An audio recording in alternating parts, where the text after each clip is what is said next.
বিশ্বাস কইরা ভালোবাসা যায়, নারী লোকে বিশ্বাস করলে সবুল খাইতে হয়। টাকা থাকলে পকেটেতে সোনা সোনা কয়, আইরে টাকা থাকলে পকেটেতে কতই কিছু কয়।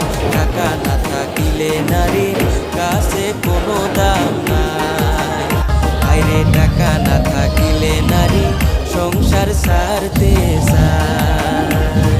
নারী লোকে কষ্ট দেওয়া পুরুষের স্বভাব, এই যুগেতে ভালো পুরুষ পাওয়াটাই অভাব। ঘরে বউ থাকিতে তারা পাড়ায় পাড়ায় যায়, হায়রে ঘরে বউ থাকিতে তারা পাড়ায় পাড়ায় যায়। এসব কথা কইতে গেলে নারী হয় খারাপ, ওরে এসব কথা